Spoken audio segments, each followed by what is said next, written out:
Fun with Tactics podcast, and today we are going through a few more articles by Seth Godin. I do find them very, very pleasing for the ears, for the eyes. I just think they are worthwhile going through, and I have a bit of a feeling that something might be broken, and I have another feeling that I could indeed also have some real-time monitoring properties. No. Here on OBS, which I am using. Monitor. Hello? Can I hear myself? No, I don't. I don't know. Might be able to do so, but very quickly I have to see whether the Twitch sound is correct. Okay, that is one of the beauties of indeed not recording directly. Might also not be working in general, but who knows? The fuck? This might be the issue. So everything seems to be quite fine. Yes, everything is good. And everything is good to go. So shut the fuck up and let's get going, motherfuckers. Yeah, nice. What does it mean to be smart? That's actually very interesting to me. Because I always wonder whether, what makes one smart, and also the usefulness of being smart, I guess. I'm not quite sure. I think. But still, something is different. I don't know what it is. Have I fucked with this shit there? I don't really know, but I don't really think so as well. Hello? Hello? Because this doesn't do that much anymore. And you? Neither. Neither one of those things is doing anything. I feel like. So it might be an OBS issue for whatever reason. Which is bothering me quite a bit. OBS is really nice in general, but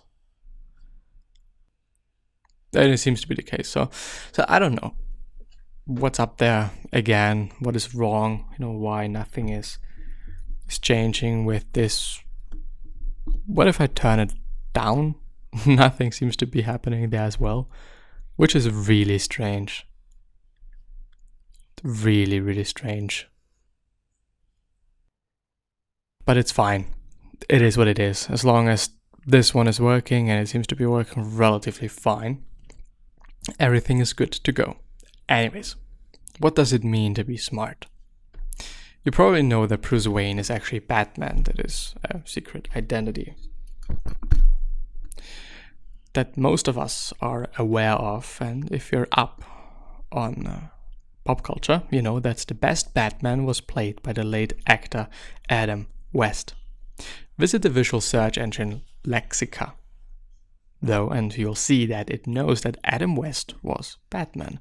A search for Adam West with no mention of roles, so DC Comics or secret identities, shows us this. And then we have a bunch of pictures of Batman. It is important to note that none of these are pictures of Adam West in or out of costume. It simply knows that that Adam West is Bruce Wayne is Batman, and shows us some reconstructed images of Batman from the 1960s. It also knows that we might be looking for Batman even though it is a secret. The new algorithm is more than twice as good at figuring out what a picture is a picture of. When a human does something mysterious like this sort of leap, we simply call them smart. It is a simple way to describe something we don't understand, complexity and breadth mixing Is it breadth? I think it is breadth, whatever this means, in mysterious ways. And now computers are doing it all the time, except when they don't. Lots of the searches are not quite ready for the public. Which is interesting. It is interesting thought about being smart and or not being smart, being trying to be smart. I do believe that Seth Godin is a very tremendously smart person. That's for sure the case. Why I think that? I mean, he wrote multiple bestsellers. He has a decent net worth, and which doesn't have anything to do with being smart. But regarding what he is doing, which is marketing, I do still think that there must be, some correlation. Yes. Period. Let's see. But I wouldn't doubt that you're smart or that you're not smart. I think it is always quite difficult, because what is smart? I might be smart in certain ways and somebody else might be smart in some completely different ways, which is, I think, it's completely fine. It's what it is. It's okay. Some people might be very good athletes. Some people might be very good in maths or some other shit. It really doesn't matter. It just is what it is. We can't change it anyways. So why should one be bothered by it? Why should one be like, okay, I hate it. I hate that I'm not smart in this or that way. I can understand it though. It might be frustrating for some people that are not really good at certain things they would like to be good at. But on the other hand, you can't change it. You can do your best and you can do some work and you can learn and you can do whatever the fuck, but that is quite it, isn't it? You can't do that much more. It is what it is, quite. It really is. Let's see. The speed of change. Moore's law talks about the fact that computer chips get faster and cheaper over time. It's quite compounding, I think, but I'm not quite sure. It turns out that the biggest shift to our culture isn't the changing speed of a computer chip, it is what happens when we network humans together. Adding more people to the internet has accelerated science, politics, and every element of culture. The echoes happen faster, the learning is exponential, and connected communities head up and morph even faster. Science used to be a solo endeavor. A monk with some pea plants could figure out genetics.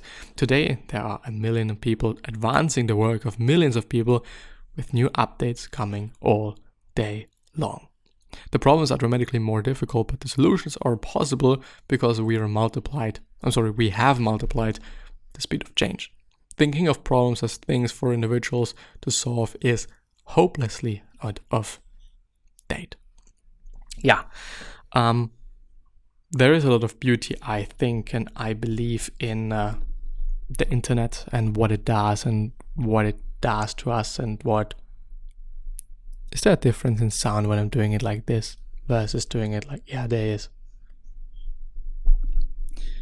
Might be a tremendous difference.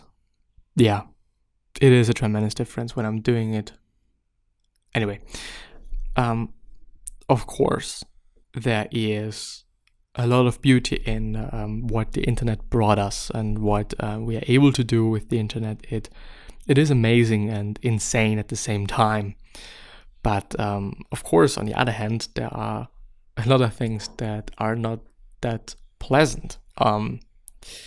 You probably have a lot of things in mind, and I also myself have a lot of things in mind. I don't have to be specific here, but we could leverage that. We could leverage the internet and do something good and spread something good, make something good, create something good, using the internet itself or just using it as a way to deliver things, as a way to transport things. I think it's amazing. I think it is great regarding that. But of course, there are always going to be certain drawbacks and whatever regarding many things, regarding A lot of things. Let's see. Cultural distress and consumerism. I want to see that, but at first I probably have to change something a little bit here.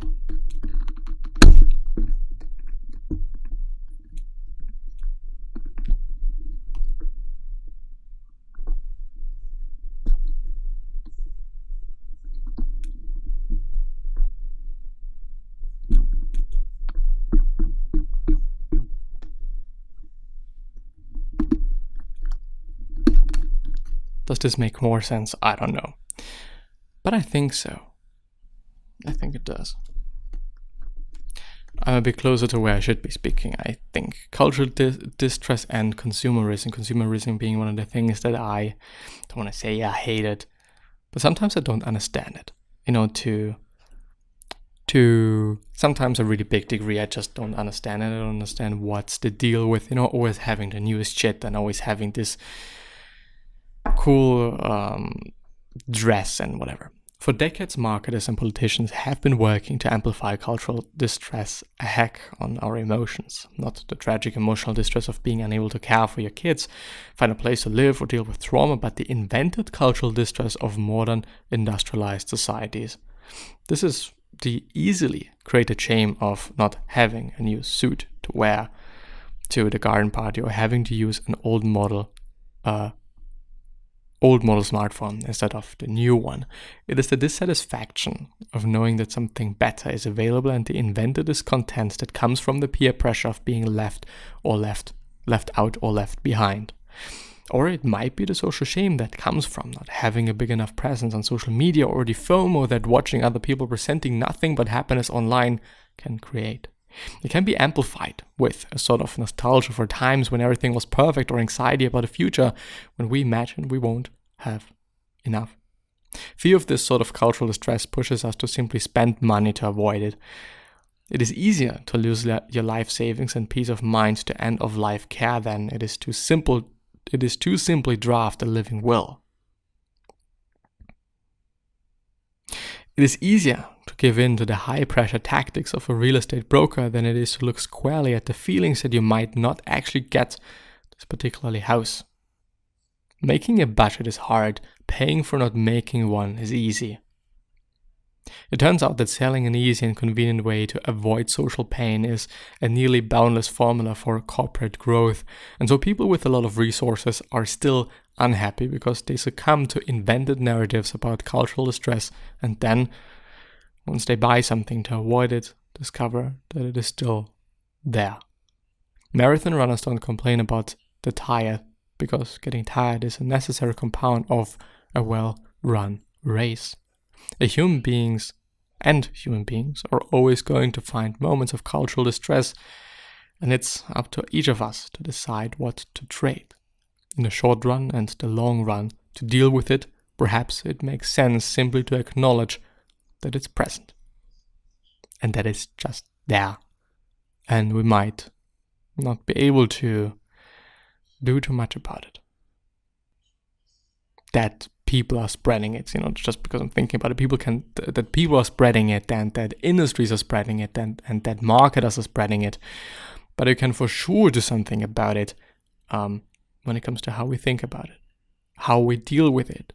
As Seth Godin also pointed out, and also Viktor Frankl said famously that there is always, when something happens and the output, something that we do, and there's a space in between our reaction and a bit of time for us to think. And we can still do that. It is not like, you made me do this. It's not like that.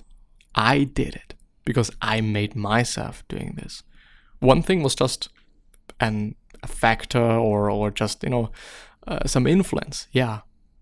But in the very end, I decide what I do, what I don't do, what I say, what I don't say. Not necessarily how I feel and how I don't feel. This is a bit of a more difficult thing, I think, and I would say.